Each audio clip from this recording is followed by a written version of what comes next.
Good afternoon, everybody. Welcome along to the Silverstone Grand Prix circuit for our first bit of racing action at this prestigious Silverstone 500 event. We'll have British GT qualifying later on, but for now, it is the turn of Ginettas to take to the track for our first race of the weekend on what is, I think, a dry circuit. It's been damp and greasy and a little bit drizzly all morning, but it hasn't actually rained for an hour or so.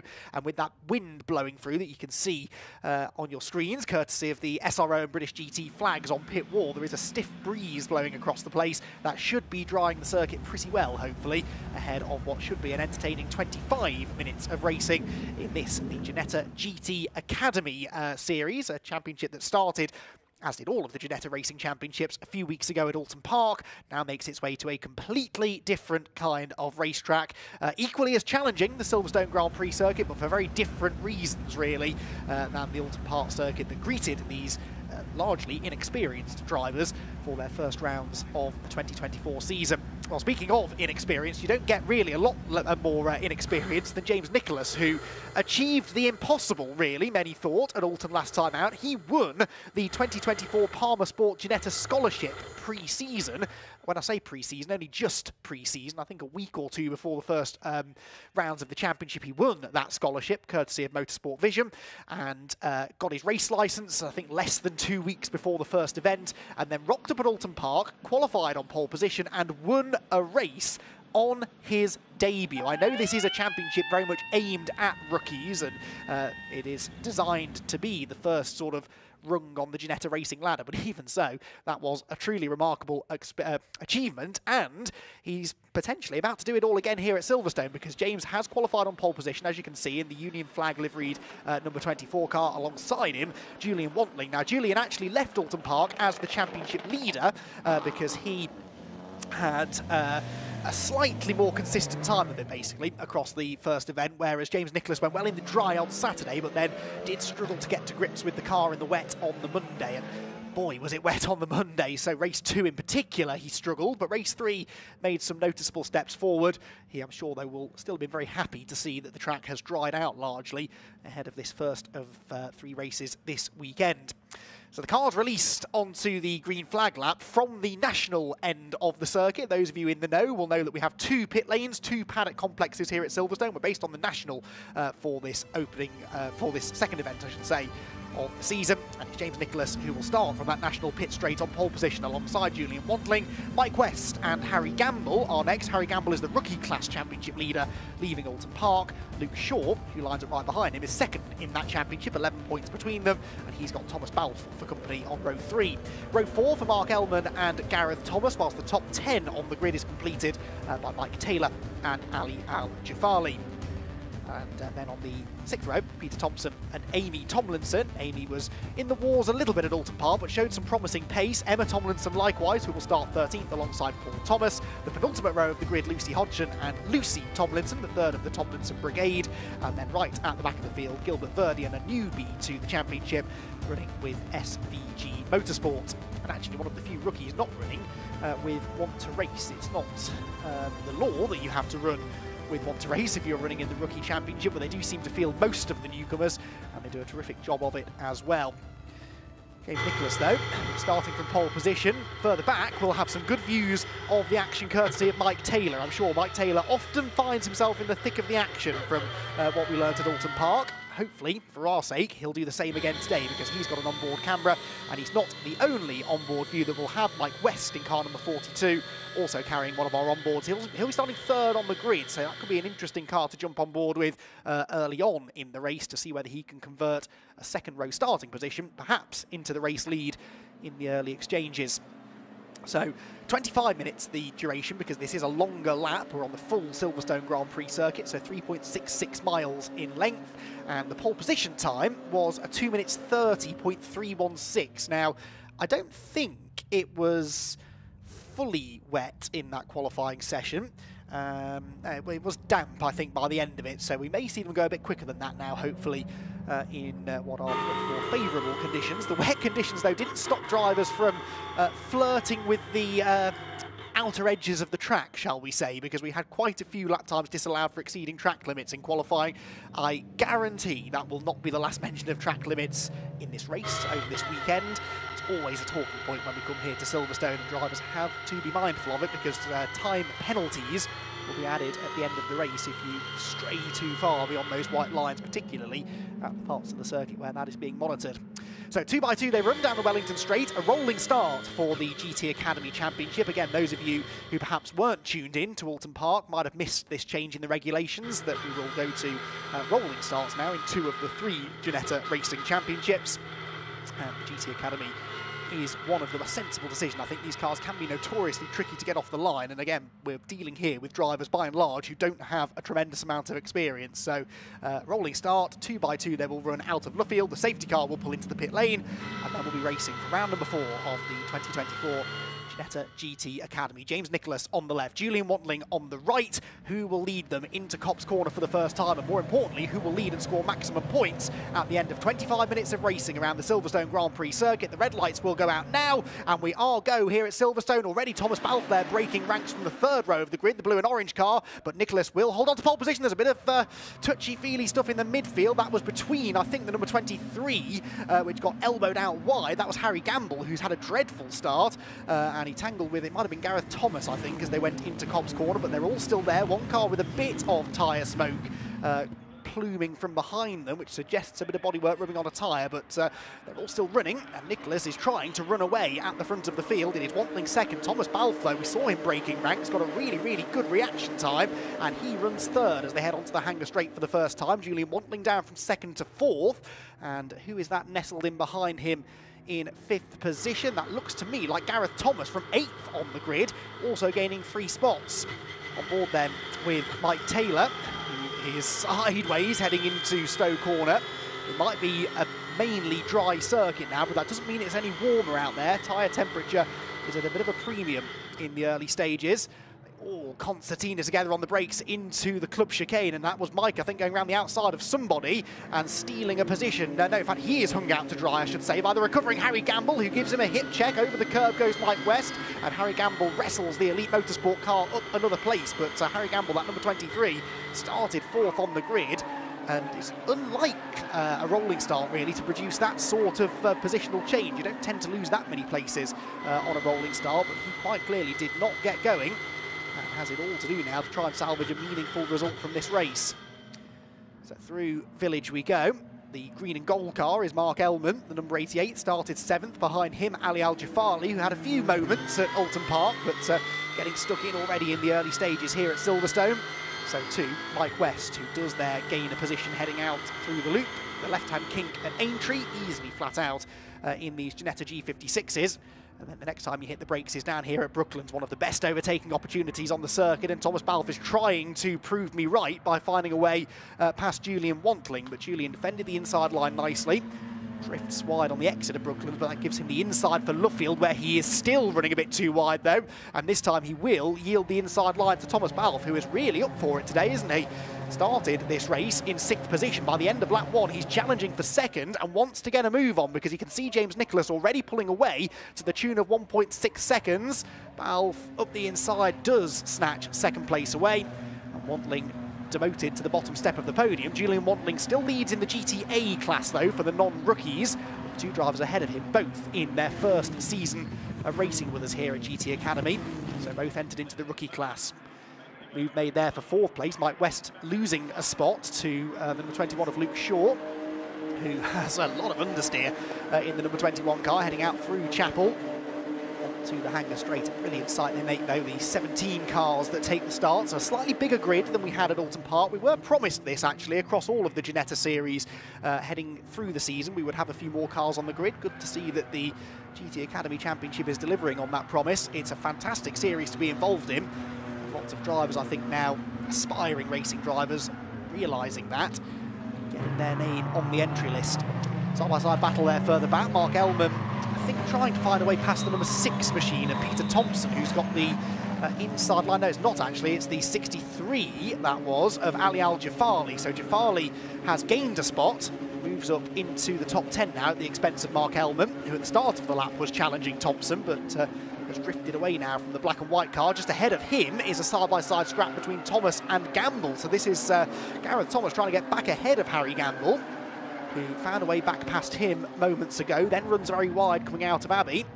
Could be under threat heading into Village, where ahead of them there is another positional change, and that is Taylor moving up ahead of Mike West. So Mike West slipping backwards, and here comes Gamble, sensing the opportunity, launches up the inside through the loop, gets lots of opposite lock through the tight left-hander, but actually that kills his exit speed, and Mike West, I think, will clear him again around the outside at Aintree. Yes, he does. So Harry Gamble saw half an opportunity, tried to turn it into a proper opportunity, but might now have to wait until the braking zone at Brooklands to launch his next attack. He does just that, goes up the inside line, but again, there's no need here for Mike West to give this place away without a fight. He drifts wide over the curb at Brooklands, gives him the inside line for Luffield, and Harry Gamble has to be mindful still of the fact that Gareth Thomas is not far behind him. And in fact, Gamble gets it all wrong coming out of Luffield, and Thomas will go past him. So no longer behind him is the number 77 car, but Harry Gamble now once again faced with the challenge of getting past Gareth Thomas, who he's overtaken once already in this race. But Gareth Thomas read that situation very well, saw the battle going on ahead, and managed to insert himself right into the middle of it. So this is all over. 6th position, Mike West, who is running in the Chairman's Cup as well. Let's not forget, he is 2nd in the Chairman's Cup. Julian Wantling in 3rd position overall leads that class, as well as the GTA class. So a couple of class victories could be heading his way if he could stay there till the flag. We are still 19.5 minutes away from that point. Wide over the curb for West heading out of Chapel, and that I think is going to give an opportunity for Thomas. Ahead of them though, Julian Wantling is in danger of losing some places actually. No longer on the overall podium is the number 3 car, because Luke Shaw has gone through, and as they head into Stowe Corner, so too goes past the number 33 machine of Mike Taylor, who started this race 9th. And has just taken 4th position away. So Taylor, in fact, wants to now go for 3rd, doesn't he? He's all over Luke Shaw, heading into the club chicane, finds a Ginetta-sized gap round the outside, and almost gets the inside line for the second part of club. And actually, I would argue maybe that was some slightly robust driving from Luke Shaw. He did not want to leave Taylor on the inside line, and now Taylor in danger of losing that place to Julian Wantling that he just stole at Stowe Corner. So a good example there of how going for a move that doesn't work can ultimately end up costing you another place. It might not though, because Julian Wantling can't get the job done at Abbey. And so Taylor, I think, will hang on for now, gets to the middle of the road to defend into Village, and does keep the number 3 car at bay. But great example of the sort of cut and thrust racing that this championship, in its relatively short 2-year history, has already become renowned for. And Julian Wantling, very much a part of it. So too still is Gareth Thomas, who's back up the inside now of Mike West. It's been a real race of comers and goers, this, hasn't it? Lots of drivers gaining lots of positions, but Mike West losing plenty. He's down to 7th now, having started the race in 3rd. And ahead of him goes the number 77 of Gareth Thomas. Behind us somewhere is Harry Gamble. In fact, we're into the back of Thomas, and around we go, and off goes Gamble in avoidance. So Mike West got into the back there of Gareth Thomas. That rotated the car, and Harry Gamble, unfortunately, had to take the scenic route to avoid ploughing into both of them.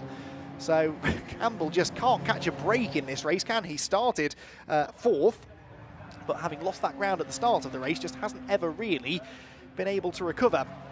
I said that Mike West would be in the thick of the action and was a good choice for onboard camera carrier. He's proven me right already, perhaps not for the right reasons, but great example there of how easily things can go wrong. So far though, touch wood, not going wrong for James Nicholas. He is running exactly according to his pre-race script, I would imagine. Qualified on pole position by hardly anything, only about half a tenth quicker actually than Julian Wantling in the wet, but in the dry conditions now, where they're running about 8 seconds a lap faster than they were this morning, he is comfortably the fastest of the lot. He's just done a fastest lap, a 2:22.7, and is 4.1 seconds up on this man, Thomas Balfe, in 2nd position. Then comes the battle for 3rd. Luke Shaw, number 21, still just ahead of the number 33 machine of Mike Taylor, and they've got Julian Wantling on their tail. And here, not for the first time this race, comes a recovering Harry Gamble. The inside this time of the number 6 of Peter Thompson, another one of the Chairman's Cup drivers, also running in the rookie class, as you can tell, because he's got the novice cross on the back of his car. Black and yellow cross, denoting that the driver aboard that car is a relative newcomer to racing, as is Harry Gamble, but we know that he's got pace to be on the podium, shouldn't really be down there in 8th position, but that's the place that he's just recovered at the expense of Peter in the number 6 car. So screech tyres as they head through Abbey, the flat out left-hander at Farm, and then hard onto the brakes. The noses dip aggressively as they turn into Village. Interesting from the onboard here with Mike Taylor that we can really see the difference in lines there. Taylor turning in a lot earlier to both of those corners actually than Shaw ahead. And that works on the way into the turn, but then exit speed is with Shaw because he took the wider line in, opened the steering lock, got on the power a bit earlier, carries that momentum all the way down the Wellington Straight, which means that Taylor then isn't close enough to attack him really into Brooklands corner. Again, Taylor dives for the early apex, but won't then have the momentum on corner exit. So it is one of those tracks, Silverstone, unlike Oulton Park, where we raced a few weeks ago. It is definitely one of those tracks where you can search around for the grip, you can find different racing lines. I'm not convinced that the wide line worked very well there, though, for Luke Shaw. He was slow out of Luffield, and so on board with Mike Taylor as he closes back in on third place, potentially. Is there a move to be made at Copse Corner? Not really, but he wants to try and force Shaw to defend on the way in, to then be slow on corner exit. Well, Shaw isn't slow on corner exit because he invents his own line on corner exit, goes well beyond track limits, and that will definitely have been noted by the observer on the marshal's post, which will then be reported back to race control. And if he's been doing it a few times, a warning may well appear on our timing screen before much longer to say that Luke Shaw is on his final chance. Way wide of the apex there as well, so actually Taylor now starting to look like the quicker of these two. He's in the slipstream down the Hanger Straight. If we stay on board here, we'll see just how much of an effect that slipstream has. Not really anything until you get halfway down the straight, but then the speed starts to pick up, the aerodynamic benefit of being in the tow starts to show, and he's much later on the brakes as well, gets to within inches of the rear bodywork of Luke Shaw's car. But there's no way through yet into third, down into club. I'm sure Shaw will defend the inside line, which he does. So Taylor goes to the outside, almost snatching a break there, but there just isn't quite the space. This is a terrific scrap, and we've got a bird's eye view of it here on board with the number 33 car. They're still got a bit of a gap, actually, back to Julian Wantling in fifth. So despite their tussling, they're not really holding each other up too much. We do have a black and white warning flag, by the way, for car 6, Peter Thompson, for exceeding track limits. Nothing yet for any of the leaders, which is good news, really. It means we can continue to enjoy this battle without having to worry about any of those confusing time penalties. They've been nose to tail now for the best part of a lap, and no way through yet for Taylor. Does he launch it on the inside into the loop? Thinks about it, but there just isn't quite a Ginetta G56 width gap on the inside. So Luke Shaw powers back out onto Wellington Straight, still holding that third place overall, third place in the rookies class as well, because Wantling in fifth place is still the highest placed of the non-rookies. But being caught now, I would say, by the car behind him, which I think is Gareth Thomas in sixth place, so it could surely become a four-way fight, actually. Look at the difference in lines there through Luffield. Now that was a bit too wide there for Luke Shaw, so Taylor does get to the inside. Shaw kicking up the dirt, then gives a bit of a hip and shoulder to Taylor as he rejoins the trap, but even with that, it's not going to be enough to deter the driver of car number 33, who has a full overlap, and the inside line into Copse Corner. Again, they're banging wing mirrors. You can see Taylor's driver's side wing mirror folded in. That's no use, sorry, passenger side, I should say. Not any use at all to him. But he won't be looking in that mirror now because he's broken through into third place and just wants to try and scarper if he can. Looks like he might have the pace to do so. Will he be able to catch Balfe is the real question. That's a 4.6 second gap. That would be difficult to do, but not impossible. 12 and a bit minutes still to go. Onto the Hanger Straight we go. There is Gareth Thomas, who was the quickest of this bunch, I would wager, on the previous lap. Yes, the only driver in the 223s, aside from the top two. The lead gap, by the way, did come down fractionally on the last lap, just over half a tenth, so nothing headline-worthy just yet, but 4.7 seconds now, the gap between James Nicholas and Thomas Balfe at the head of the pack. And a purple first sector this time, actually, for Harry Gamble, who we caught a glimpse of a moment ago. He's the fifth car in shot as they drop down through the club chicane, and he's rapidly gaining back in on the group ahead of him. This will be his first target, actually. Gareth Thomas, there is Gamble. What an up and down race he's had. The front of the car has had a couple of whacks. The side doesn't look pristine either right now. He's in 7th position, but knows that he's got the pace, in theory, to get past this whole group of cars. Theory, though, doesn't win you many trophies. You've got to try and get the job done on the track. So far, Harry's race has been a bit of a story of 1 step forward and 2 steps back. Let's see if he can turn that around in the second half, though. Julian Wantling, leader of the GTA class, leader of the Chairman's Cup. so far, despite that, I would imagine he's fairly disappointed with how this race has gone, because he's down in 5th place now, having started on the front row, and as I mentioned, only narrowly missed out on pole position. Here comes Gamble, weaving around just to try and distract Gareth Thomas if he can into Brooklands. Gareth, to be fair to him, not making many mistakes, unlike Luke Shaw, who was well off the track there going through Brooklands. Gamble nipping up the inside of Thomas meanwhile. He made that mistake of leaving the door open, and Gamble gives him a quick little knock on the side as he goes through and does take over 6th position. But Luke Shaw under threat again now from Julian Wantling. Taylor has gapped him considerably on that lap, actually. Taylor was quite comfortably the fastest man on the track, actually, last time. A 23.1 was a full second quicker than the leader, and 1.1 seconds quicker than Thomas Balfour Head. If he keeps that up, he could gain a position or two on the podium. Traffic getting involved now as well. That's the newcomer, Gilbert Verdian, doing his best to stay out of the way through Maggots and Beckett's. That will have just put drivers off their ideal racing line a little bit, and Harry Gamble looking to try and take advantage of that now and move back into the top 5. He's closed right in on this battle between Luke Shaw and Julian Wantling. See a chance to gain some positions. Wantling moves to the inside of the road, so too does Luke Shaw. They're sort of covering each other off as they head to the end of the Hanger Straight. Look at the state of the front of Gamble's car, though, under heavy braking. I mentioned earlier on that the noses on these cars really dip quite aggressively into the ground, and because he's slightly dislodged that front bodywork, it starts rattling on the ground under braking. It'll do it again probably, to a lesser extent maybe, into the club chicane. He's not helping the situation by hammering the curbs as well, trying to get a bit of extra rotation, take the shortest route through the corners. Whatever he's doing, it's working. He's closed in on these two. He actually set the fastest lap of the race last time, did Gamble, a 2:22.6, a second and a half or so quicker than the race leader. Not suggesting he's going to have a chance of winning this race, but he's got pace to suggest that a victory could come his way later in the weekend, maybe. Down towards Village, Wantling left the door open there, but Gamble didn't decide to take the risk, wasn't quite close enough to go up the inside, and again, doesn't even think about the inside at the loop, because he wants to try and get the car squared up on the exit, get the run down the Wellington Straight, and perhaps build his challenge into Brooklands. Takes lots of curb through Aintree, less than a car length behind now, as they head underneath the circuit access bridge and towards the big braking zone. Wantling knows he's under pressure, moves to the inside line, but not far enough maybe. Oh, Harry really wanted to commit to that manoeuvre, but Julian Wantling had it covered, and will now show Harry the edge of the road going out of Brooklands. But will he take that wide line through Luffield? He does. Gamble really tried to get in the gap on the inside line, but nearly lost control in doing so. And that little snap of oversteer on corner entry just meant that Wantling had the momentum on corner exit to stay in front, but this is a matter of time, surely now, before Gamble does commit to a move.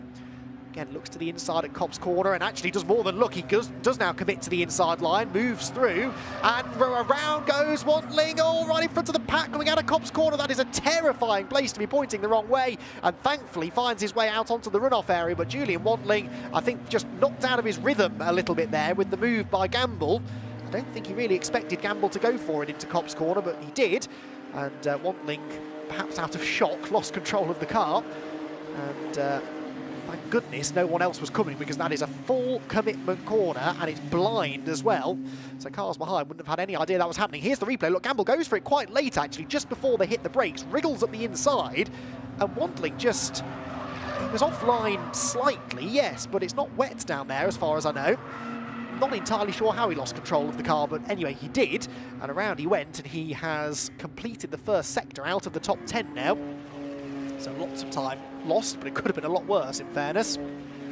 Right, with that battle now now concluded, I should say, this perhaps is where we next turn for some action. This is the scrap for 6th position, and it's a much improved Ali Al-Jafali in the number 63 Elite Motorsport car, who is gaining on Gareth Thomas.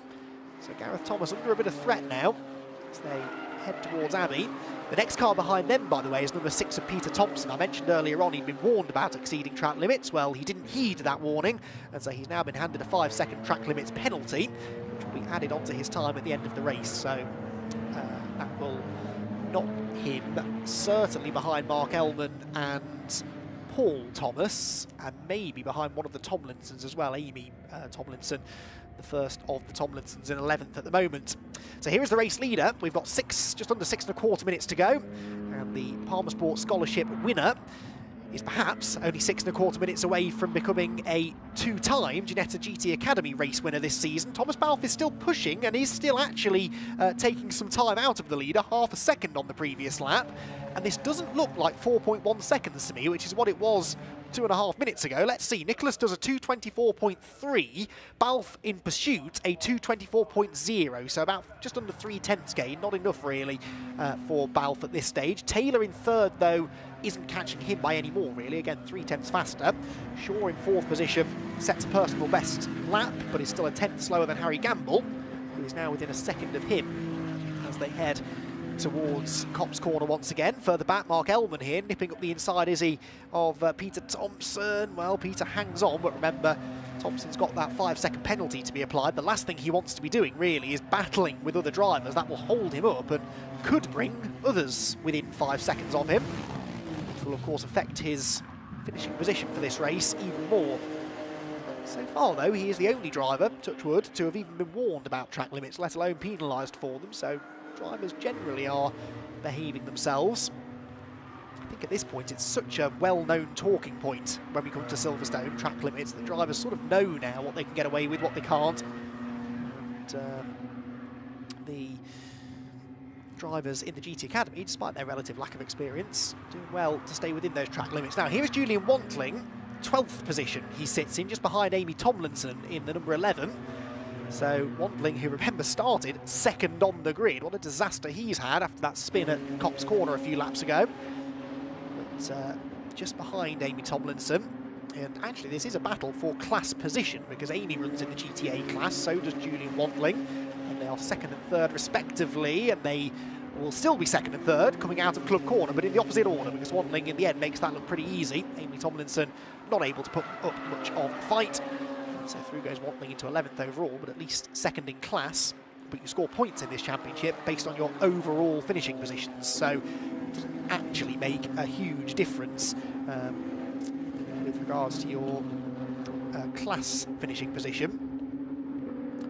Mark Ellman here still stuck behind number 6 of Peter Thompson.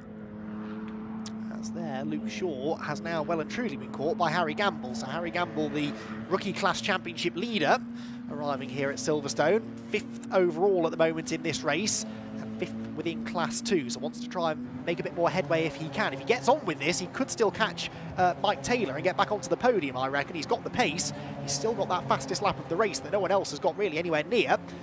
So what can he do about Luke Shaw into Copse Corner? This is where he got past Wantling. He's going to try the same thing again, goes to the inside, but Shaw doesn't leave the door open, turns across aggressively towards the apex, and hangs on to the place. Gamble, you would imagine, is losing at least a little bit of front downforce with that ricocheting front splitter, but it doesn't seem to be slowing him down massively. Or if it is, that's even more ominous for the rest of them, because if they fix that up, which they will, of course, for race 2, it could be even more of a threat. Let's see what he can get out of race 1 first. 2 3/4 minutes to go means that this is the penultimate lap of the race.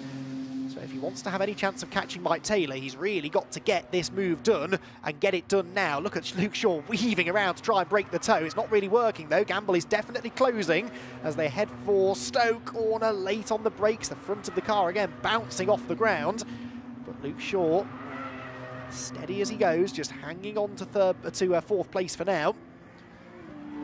Gamble left ruining that poor start that just put him in a world of trouble in the first third of the race, which he's not yet fully been able to recover from. He did start this race 4th, so if he gets past Luke Shaw and stays there, he'll at least have broken even by the end of the race, but that's obviously not what he would have been hoping for before those red lights went out. Down towards Abbey they go, using plenty of curb on the way in just to widen the angle for corner entry. But then neither of them, interestingly, using all of the road on the exit of the turn, making sure that they're on a good line for the left-hander at Farm. In the background, that looked as though Ali Al-Jafari was having a real go at getting past Gareth Thomas. I wonder whether that was successful or not. Let's see. Through go Shaw and Gamble. They're still side by side, these two. That's Jafari on the outside line, and that's not going to be the fastest way through the loop. And so Gareth Thomas hangs on, but Ali, I think, launched it up the inside through Village. that generated that side-by-side battle.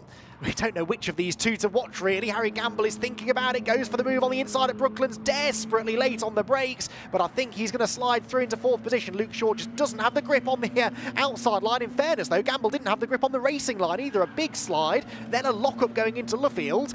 He did get the car stopped, thankfully. These cars run without ABS, without traction control. They are a real handful. And when you really start driving beyond the edge, then this is what can happen. That is Mark Ellman from the lead of the GTA class off at Brooklands, and he's going to lose that lead now, surely, to Julian Wantling, who was only a second or so behind him. So Mark Ellman throws away a class victory, as there, Ali Al-Jafali up the curb and up the inside of Gareth Thomas at Cops Corner. That was a really audacious move, but typically, just as we turned our cameras away from them, the position did change. So Jafali into the top 6. This is much more like it from Ali. That is what we wanted to see from him. Had flashes of pace at Oulton Park, in fairness, but like several of the less experienced drivers on the grid, I think struggled with the wet conditions on Easter Monday, but in the dry now, looks as quick as anyone, doesn't he? Gamble, meanwhile, has got past Taylor, as we saw, at Brooklands, but doesn't really have time now to chase after Mike Taylor in front of him, I don't think. So Mike Taylor, who started 9th on the grid, let's not forget, looks as though he's going to come home 4th, and actually on the previous lap took nearly a second out of Thomas Balfe in 2nd position. So James Nicholas here, the race leader, he's pretty safe, but is there a sting in the tail for the 2nd place man, I wonder? Thomas Balfe, who also gained 5 positions from where he started, but is being reeled in, most definitely, by the 3rd place man. James Nicholas, though, at the end of this race, will be wondering what all the fuss is about, really. It's been a terrific race behind him, but he's made this look very easy out in front. There are the 2nd and 3rd place cars. Well, I think Taylor's just going to run out of time, but had this race been a 30-minute race, he would more than likely have caught Thomas Balfe, I think. Balfe is wide, though, out of the loop. Oh, and around goes Taylor! No! Just as the mistake came from Balfe, Taylor got it wrong at exactly the same time, and he's going to throw away a podium finish. He digs his way through the gravel, through the grass, but car after car are going past him. What a shame. Harry Gamble, would you believe, is going to get onto the podium as a result of that.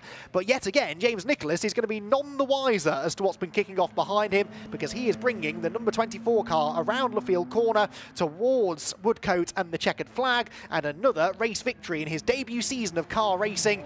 Only his 4th ever car race, and James Nicholas has won again in Ginetta GT Academy. He crosses the line, he takes the checkered flag, and he will be delighted with that, as evidently is Thomas Balfe with 2nd position. He weaves in celebration at the line, and Harry Gamble, he could write a book about that race. So much happened to the driver of car 23 in that one. Over the course of 25 minutes, he started the race up in 4th. He dropped towards the back of the top 10 at the start, and then fought his way back up. Then he dropped back again, and somehow lands on the podium at the end of the 25 minutes. Fantastic stuff. Julian Wantling, by the way, will, I think, yes, here he comes, claim the victory in the GTA class. Mark Ellman there, look, has got going again, but has rejoined just behind Mike West, who started 3rd. You'd think it had been a wet race, wouldn't you? If you look at the grid alongside the race result, it's a really topsy-turvy order. But Mark Ellman, after that late spin, down in 14th place. But James Nicholas, one of the few drivers, really, along with Thomas Balfe, in fairness, in 2nd, who really didn't put a foot wrong in that one, just drove serenely to the flag and picks up another race victory. Now, remember, he is in the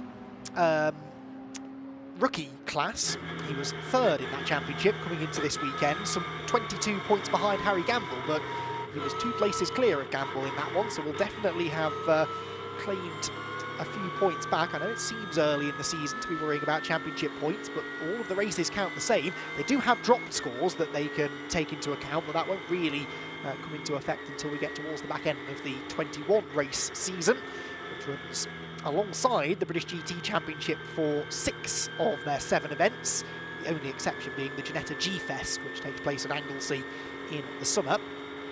Very much looking forward to being a part of that event at one of the most scenic racetracks in the United Kingdom.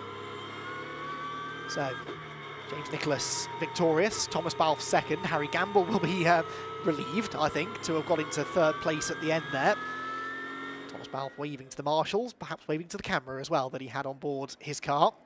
Julian Wantling there, the GTA class winner, and again, what an up and down race he had. Started 2nd, dropped down to about 5th or 6th at one point, then had a spin and fell down even further, lost the lead of the class, but that last lap spin that we saw for the driver who had been leading the class up until that point means that Wandling managed to come through somehow and still claim the class victory. Mark Ellman in the end dropping down to 14th place for his dramas.